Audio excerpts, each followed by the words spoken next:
Our RTX 3080 pre-order has finally come through, and I'm going to jump in the Tech Yes Mobile and go pick it up tonight because I can't wait any longer. And there's some really good news in this episode too, and that is we've got all the parts ready, not just for the 3080 build, but also for two other builds here where we're pretty much going to use all our budget and then see what we can make happen. So let's just see how far we can keep taking this $100 in the $100 flip up challenge. If you want to get a Windows 10 Pro Key license for cheap, then today's video sponsor SCD Keys has you covered. For as little as $14.50 using the coupon code TYC on checkout, you can save yourself 18% and get that key instantly delivered. Links in the description below.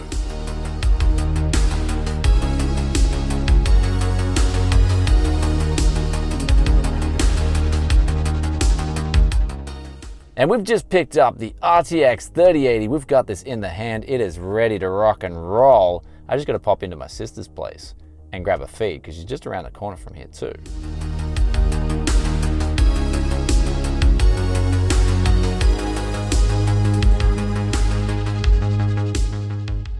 And now we've got our three builds mapped out, and we're going to go through each of them, starting with the cheapest one first, where we're actually going to utilize this drive that we picked up in a previous episode, and it was actually, it says a 1 terabyte, but it's actually really only a 450 gigabyte hard drive.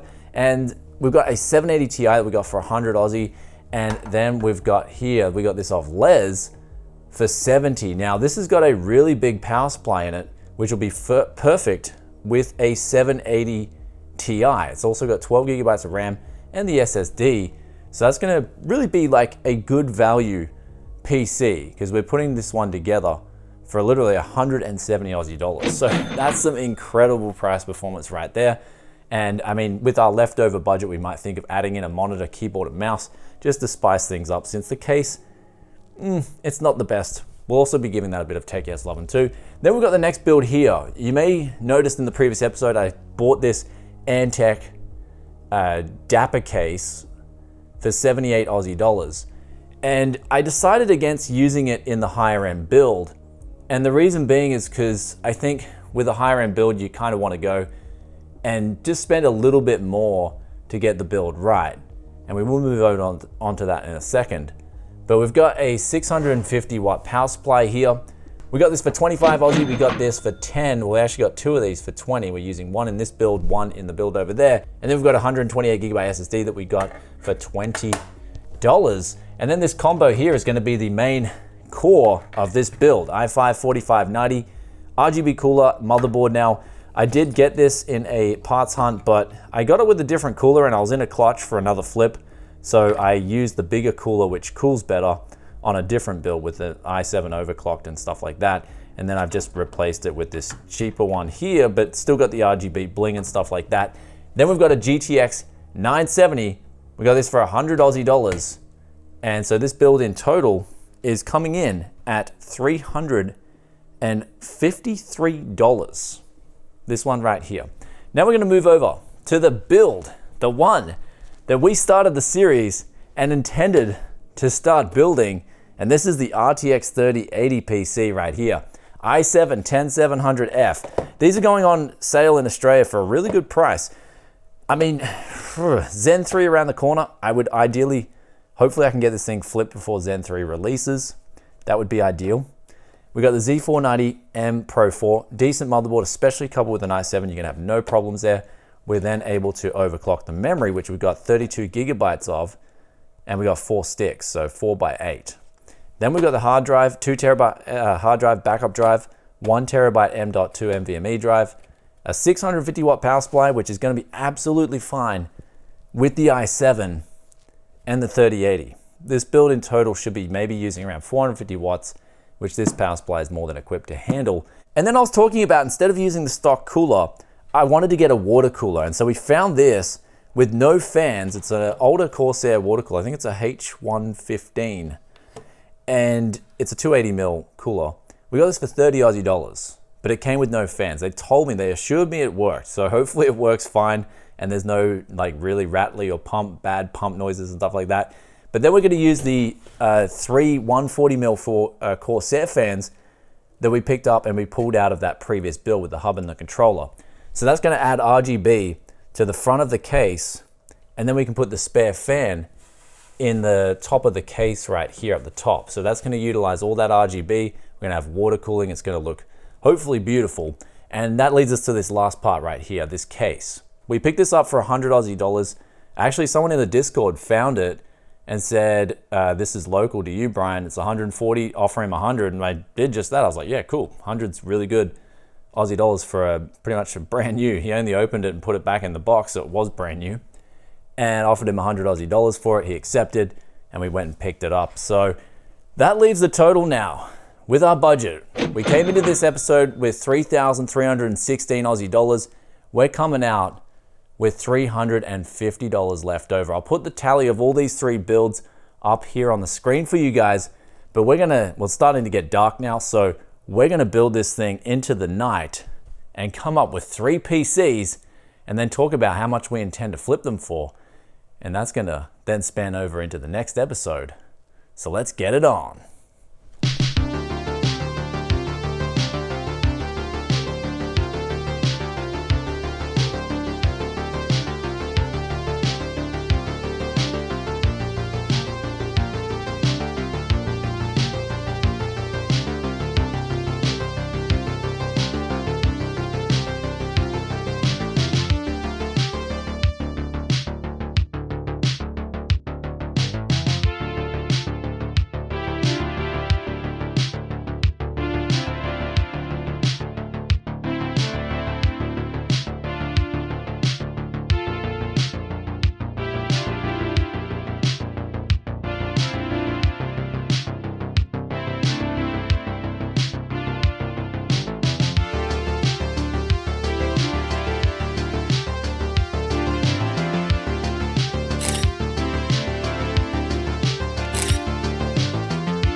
So there is some really good news, and that is all three of these PCs are finished. They're all working fine, and they actually all sound relatively quiet.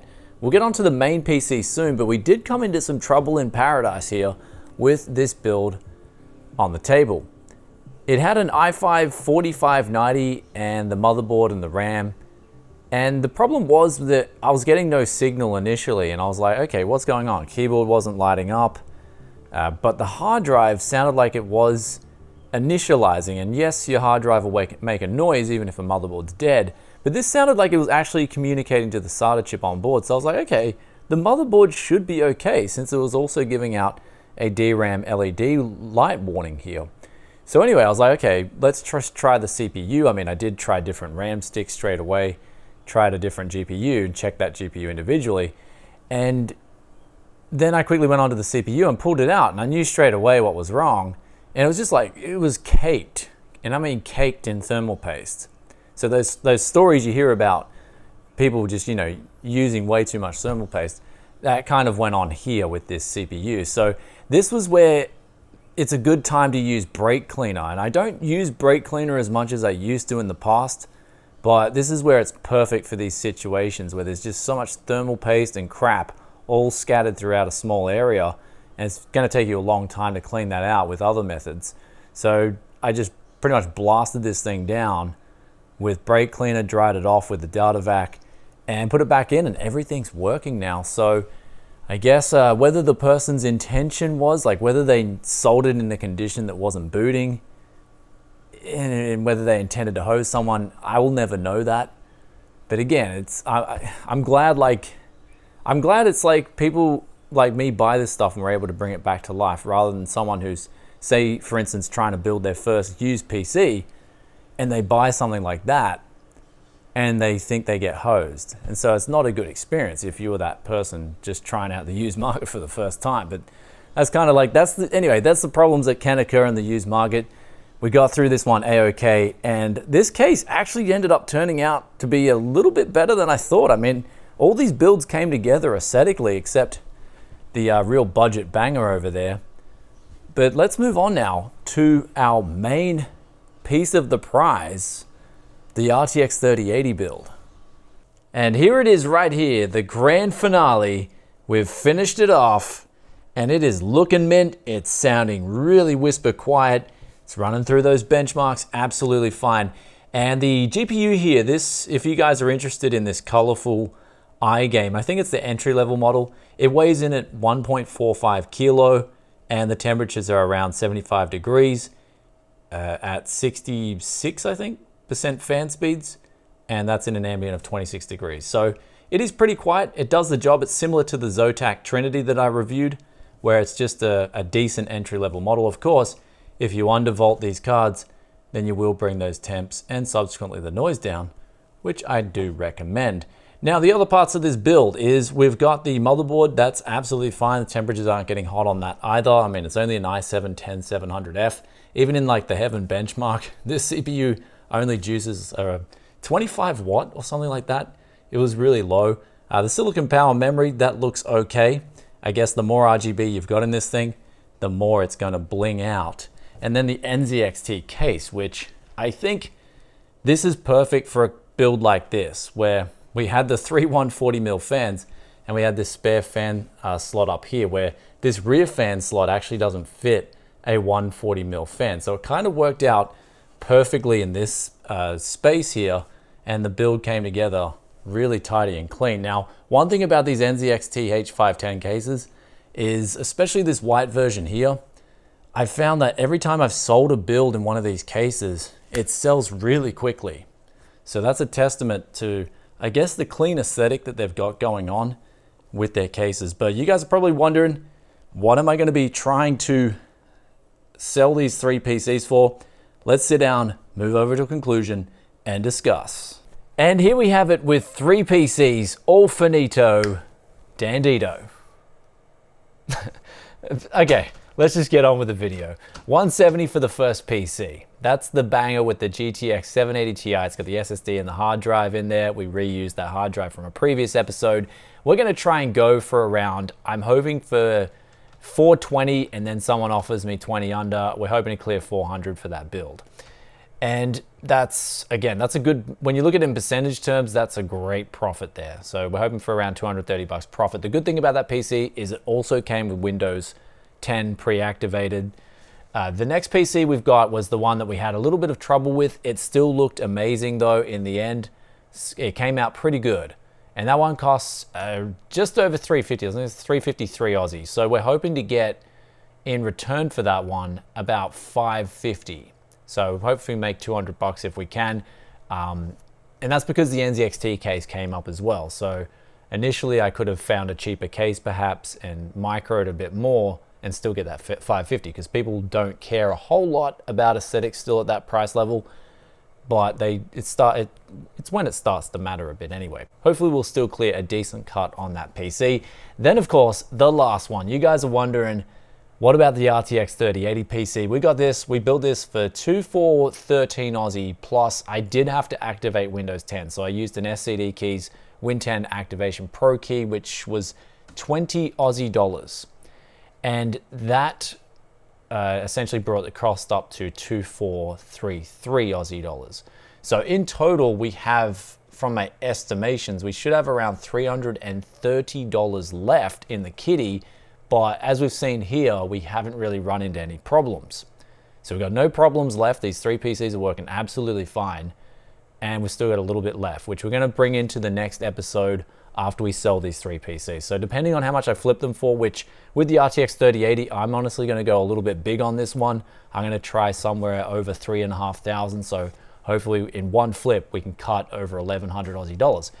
And that's going to be a big one. So if we can pull that off, that's just going to catapult us into an era of where I can then, in the next episode, perhaps build up an RTX 3080 PC, give that away as I originally promised, and then keep going with this series. Because I'm going to be honest with you guys, when I started this series, it's one of the most passionate things that I've been over the years. One thing that's been consistent, even outside of YouTube, before I even started YouTube, one thing that was consistent with me is I loved buying and selling and tweaking things, cleaning things up, and that happened not just with PCs. PCs was just like an avenue that you guys started to really enjoy on YouTube, and then that became sort of like its own thing. But in terms of me, I'm just so passionate about buying and selling stuff and trading. I love it. It's one of those things across a few different things that I'll do. And so this series that I'm doing now, it's what I want to do. Like, it's really what I want to do. I don't care if it's an RTX 3080, and even if it's an upcoming 6800 XT, I just don't care what parts they are. I just want to see what the market's charging for this stuff, especially these computer shops in Australia. They're all charging like over $4,000 for an RTX 3080 PC. So if they're charging that, I can come under, make my cut, and still do well. So it's one thing that I've always loved doing, analyzing the market, seeing where the gaps are and all the openings are, and then sort of weaseling my way through. And I said it a few months ago, you got to wheeze and squeeze, baby. And that's what we're doing at Tech Yes City, especially in this series, man. I'm going hard. And I just absolutely love it. So if you guys are enjoying this one, be sure to hit that like button. Also, let us know in the comment section below, would you do things differently, or what would you do differently, or do you love what I'm doing in building our way up from that 100 Aussie dollars and going ham? And then still going forward, we've got those three cases that we booked up from the last episode, the old retro cases that are in new condition. We've also got an Intel stock fan, the newer one, the all black version. We've also still got a Cooler Master RGB controller and I think a single fan. So we've still got a few little pieces left that we can use in the next bit. But in terms of microing all the stuff we had on hand, we definitely got a lot of usage out of that other stuff that we had. So we're good to go. We're in a really good spot. Going forward, I'm more confident than ever that there's no risk of going backwards, basically. That's how I see it here. And with all that aside, I hope you guys enjoyed this one. If you did, be sure to drop a comment in the comment section below, as always. And we got the question of the day here, which comes from Daniel, and they ask, I'm planning to put together my i5 9600K with a 2060, a normal 2060. Would it work with a 550 watt power supply? I'll not be overclocking. And you put there the small W. If it's got the small W on it, be very wary. It's got to have the big W after the wattage. That means that it's true wattage to that spec. I've actually got a video coming out very soon where I've booked up a power supply and I'm going to be comparing it against another power supply, because it's still in 2020. There's still like these things that go on in the tech scene and these stigmas that exist, and people basically get conned. So if you've got a crap 550 watt power supply, that build won't hold up. The RTX 2060 will shut off, the power supply could potentially go. And the way to tell this is to basically look at that 12A rating. If that's like under 20A on a 500 watt power supply, then it's not a true 500 watt power supply. But say for instance, even if we take a look at a good 450 watt power supply, like the 50 Aussie dollar MWE 450, which I checked out, and I rock them quite a bit. They're a really good power supply. They've got over 400 watts available on that 12 volt line. So that's one thing you've always got to be careful about when you're buying power supplies. Anyway, hope that advice helps. Basically check that 12 volt line, make sure it's good to go in terms of its ampage, and hope that answers that question. And I'll catch you guys in another tech video very soon. Stay tuned for the next episode too, because once we flip these PCs, we'll come back and we'll have our budget, and then we'll go into the next episode with a whole new outlook. And I'll see you next time. Peace out for now. Bye.